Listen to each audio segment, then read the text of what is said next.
Welcome to Other Hygiene Needs for the Elderly. In this part, we're going to get into the details of all of the aspects of performing hygiene habits with elderly parents. I'm Pamela D Wilson, caregiving expert, advocate, and speaker. I am your host and your educator for this program.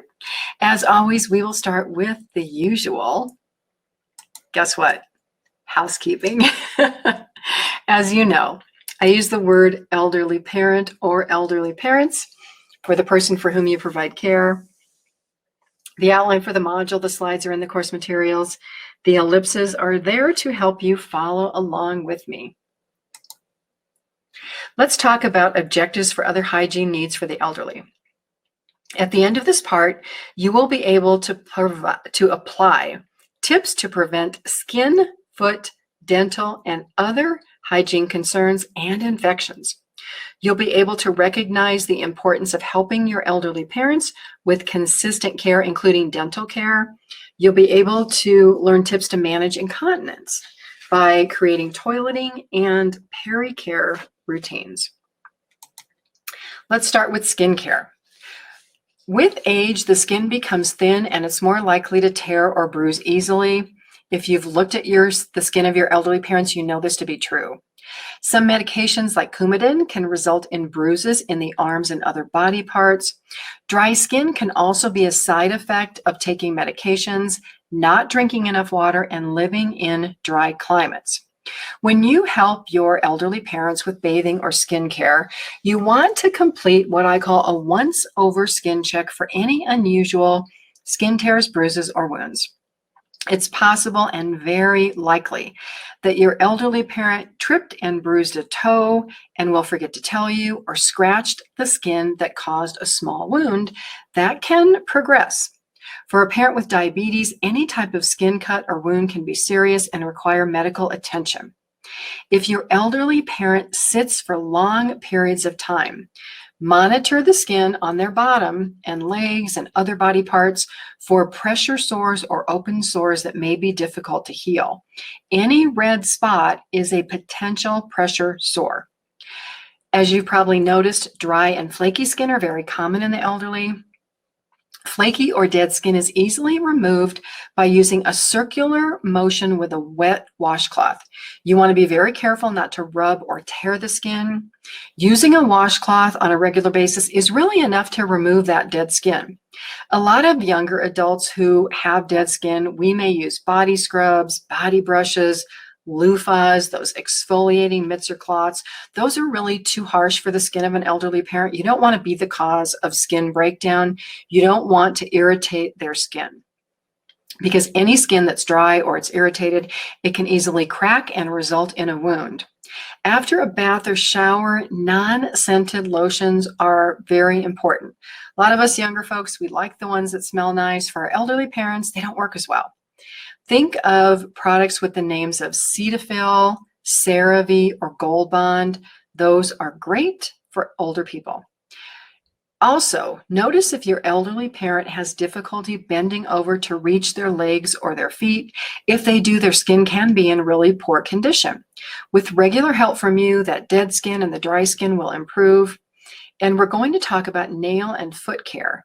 Nails that are trimmed and filed both on the hands and the feet are important so your parents can't scratch their skin and create a skin tear or a skin wound. Nail and foot care. There's some cute feet here on the slide. Taking care of our feet is important. They're actually the only pair that we have. We're not going to get new feet. We talked about the importance of taking care of our feet in the section about physical activity, walking, and balance. Unless your parents practice regular physical activity and stretching, they probably can't bend over easily to reach their feet. It becomes difficult. Being unable to reach the feet and provide regular attention to the skin and the nails can result in all kinds of problems. Discolored nails, toenail fungus, blisters, cracked skin, sores, or wounds. A good idea is regularly soaking the feet in a warm water bath. You can wash them gently again with a wash rag. Trim and file the sharp edges from the toenails. That will keep the feet in good condition. And if you soak the feet, the nails actually become soft. Plus, that warm foot bath, it supports circulation. It feels great for your parents' feet. Add a little bit of foot massages, and your mom or dad will feel like they are in heaven having a spa treatment in their home.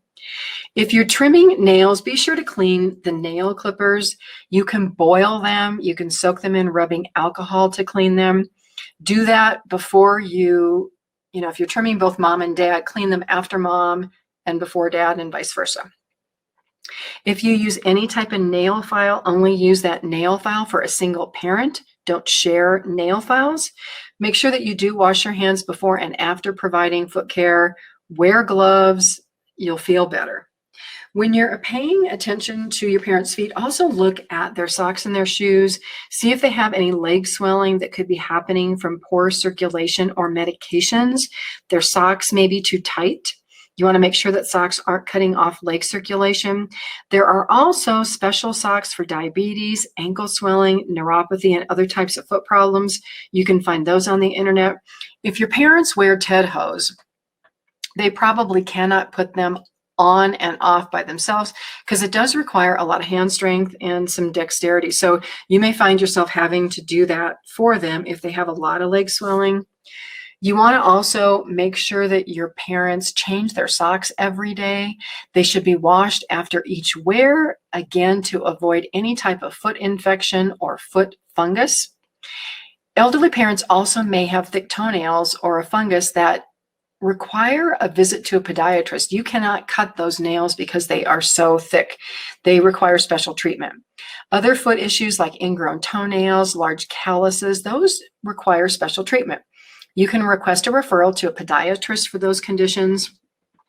If your parent is diabetic or has circulatory issues in the legs and feet, that podiatrist or that nurse who is skilled in diabetes care can trim the toenails and also make other recommendations. If you do attend a podiatry appointment, which I recommend you do, ask questions about anything that you have. That podiatry appointment is a great opportunity to increase your knowledge as a caregiver and improve your skills. Podiatrists can make a lot of foot care recommendations, and it's not always paid for by insurance. Many times your primary care doctor or your podiatrist can put in a diagnosis code so that it is reimbursed, but sometimes you will have to pay for those visits out of pocket, but they are beneficial because our feet, we only have one pair. We need them to walk. Let's talk about dental care, which becomes a huge issue for many people if you've not embraced good dental habits. Dental care is one of those activities that elderly parents forget or they avoid because they have difficulty with their hands. It's extremely important for older adults to avoid breathing saliva into the lungs that is filled with bacteria from not brushing the teeth. Aspirating that bacteria from the mouth into the lungs contributes to acquiring pneumonia. One of the main causes elderly parents have pneumonia is bad dental care. You want to assist them with flossing and brushing the teeth if they can't do it themselves, or at least remind them. There's a hand-over-hand method. If your parent has arthritis or difficulty holding a toothbrush, and it's a method where your elderly parent holds the toothbrush and you put your hand over their hand holding the brush. You have your parent sit or stand in front of the bathroom mirror, you're behind them, and you help them move the brush around their mouth. In other situations, you can be the person who brushes your parent's teeth. You let mom or dad know step by step what you're doing, where you're going to be moving the brush next. In those situations, you want to put a towel or a bib on front of your parents so you can protect their clothing, because the first time you do it, you may get toothpaste all over the place. You also want to have a cup for rinsing. And if you're not directly in front of the bathroom sink, have a basin or some kind of tub so that they can rinse and spit into. Flossing teeth, you can't really do that by hand over hand method. You can do it for your elderly parent. There's also hand flossing aids that have a handle and then they bridge into the shape of a Y, and that Y will hold the dental floss to make it easier for your parent who might have arthritis to floss their teeth. You can find those on adaptive aid internet websites. If your elderly parent wears dentures, remind them to rinse and brush the dentures at least once a day with a denture cleaner and to soak dentures in the solution overnight. You never want to use hot water that can warp the plastic in the dentures. Also, don't use any type of whitening toothpaste. That also can damage the dentures. Also, make sure that the dentures have a good fit. Poor fitting dentures can rub the gums. They can result in painful sores.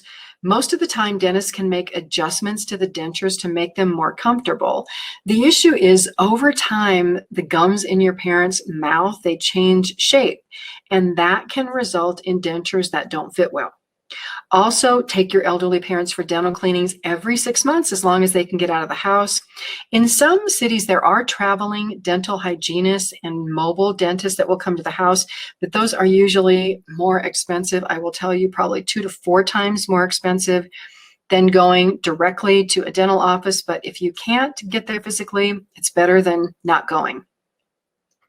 Regular dental care protects the teeth and the gums.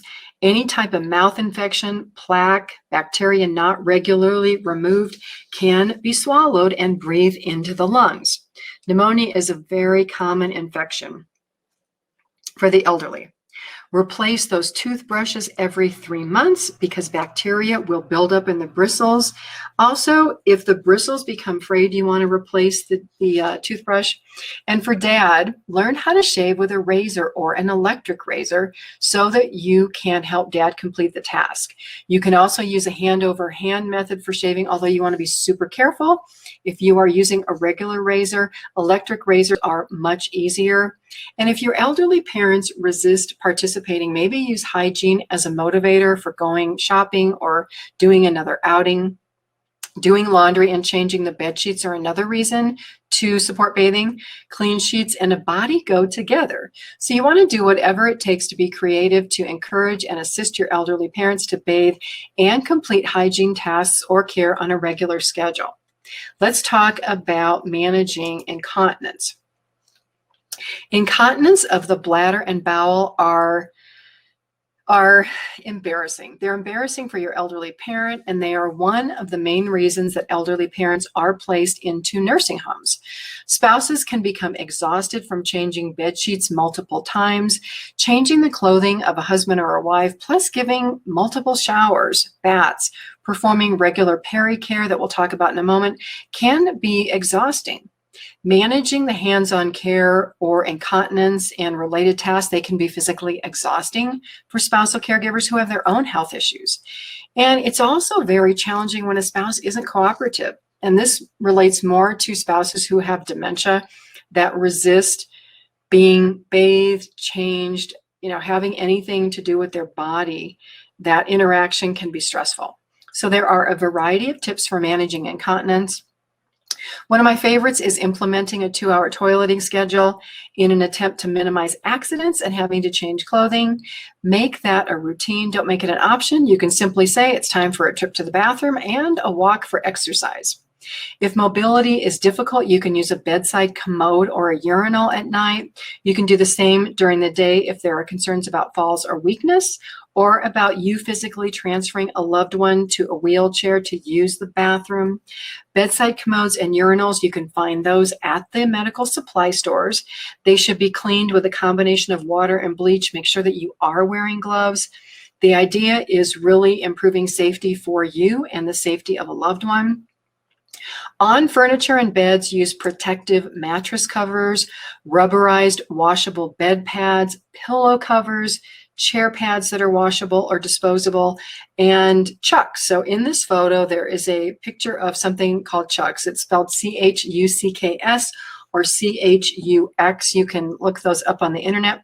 They're great to protect furniture, and they come in different sizes. So usually one side is the blue polypropylene material that you're seeing. On the other side is absorbent material. They are great to put in your car if you are transporting your elderly parents.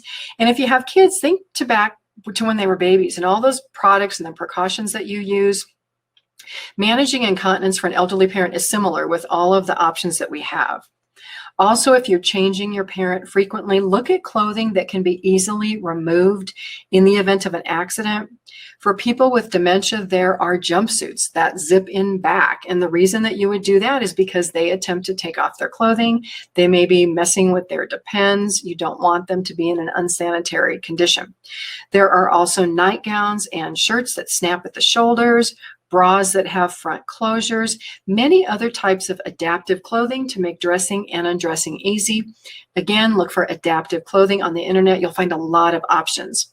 If your elderly parent has a catheter, be sure to ask the nurse or the healthcare staff who changed the catheter about ordering extra supplies that include bags and tubings. Now, you personally are not going to be changing that catheter, but you will be emptying and cleaning the tubing and the bags so that hygiene stays good. If your parent has an ostomy, you'll want to request training to make sure that you are taking the proper precautions to protect yourself and your parent when you change that bag. You want to make sure that you're not irritating their skin, and make sure that you are on a regular reorder basis for ostomy supplies. You never ever want to run out of supplies. I've had that happen to my clients. Next, let's talk about PERI-CARE. This is an uncomfortable subject, so I'm just going to kind of warn you up front. When elderly parents are incontinent of bladder and bowel, ongoing hygiene in the perineal area, which is medical speak for PERI-CARE. The perineal area is the area of the genitals and the anal area. It's essential to avoid skin breakdown, itching, burning, odors, and most of all, urinary tract infections. A soft washcloth, soap, and water is the easiest cleaning method. You don't have to use wipes. Some of those have alcohols or other chemicals that actually can harm the skin. And really, there's no need to go to the expense of wipes unless you need them because you're going out in public and it's easier to do that. If you have access to a washcloth, soap, and water, that's really all that you need. Because this is a very common task, I'm going to go into some detail. I apologize again if it's embarrassing for you. Believe in me, it is more embarrassing for your elderly parent to have to allow you to do this. It's an uncomfortable thing, but once you start doing it, it's quite easy. So when you start cleaning these areas, especially the front of a female, you want to move from front to back to avoid introducing germs from one area to another. So from the anal area to the urethra and vice versa, because that's the primary source of urinary tract infections. You want to clean very gently. You don't want to irritate that skin. You want to use a clean area of the washcloth for each motion that you do. You might want to have a couple of washcloths available. You want to pat the area dry. Don't rub it. It will become chafed. You want to have a separate washcloth, one for the genital area, one for the anus area. Don't combine those. If mom or dad is sitting on the toilet when you're doing this, you reach behind to clean the anal area. Again, separate clean washcloth. Wash from the front to the back. If you're performing PERI-CARE in bed, you can ask mom or dad to turn over on their side so that you can reach the anal area. If you're cleaning the peri area several times a day, which you may be if your parents are incontinent, this is going to sound crazy, but I recommend using a small flashlight to just look at the skin and make sure that you're not causing any type of redness or irritation. If the skin becomes irritated, you can ask your physician for a recommendation. You can also ask about using a salve that we commonly used. It's called Bag Balm, BAGBALM. You can find it online or at most drugstores. It's really been around a long time, and it's used as a treatment for chapped and irritated skin. And here's just a side tip. It's kind of a funny one, but you can also use this for your dog if they have dry paws. Have you ever seen a dog that's had like cracked paws on their feet? You can find the original product on a website called bagbalm.com. And just my disclaimer, I have no relationship with the company. I don't receive any payment or fees for recommending it. It's a product that I use for my clients that I know worked. Providing PERI-CARE can be uncomfortable like we talked, but keep in mind that it's even more uncomfortable for your mom or dad. Nobody really wants to need this type of care from somebody else, but you want to make mom or dad feel comfortable. Same thing, wash your hands before putting on gloves for this task. And again, after you take the gloves off. This may be more challenging if you're helping a parent who has dementia, but honestly, you'll quickly learn how to do this so that you can minimize discomfort and embarrassment for yourself and your elderly parent, and you will be helping them avoid urinary tract infections and other infections. It's so important. So just a quick summary. I want to thank you for being open to learning about this uncomfortable subject.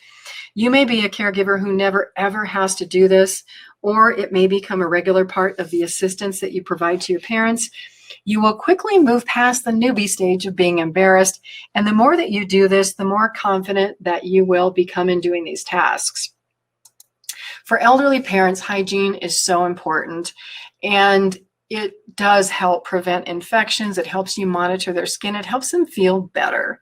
So as caregivers, it's important, learn about it, become comfortable with it. Your parents will so appreciate it. And you can also, if your children are of an age, 20 or 30, it might not be a bad idea to involve them in this type of care so that they have a better understanding of the type of care that grandma or grandpa needs. And if you can't show up to do bathing one day, maybe your children can help grandma and grandpa. I'm Pamela D Wilson. Thank you so much for joining me in this webinar talking about these uncomfortable situations for caregivers. We can all do this together. I've done it for more than 20 years. I know that you can do it. I'll see you again in another webinar.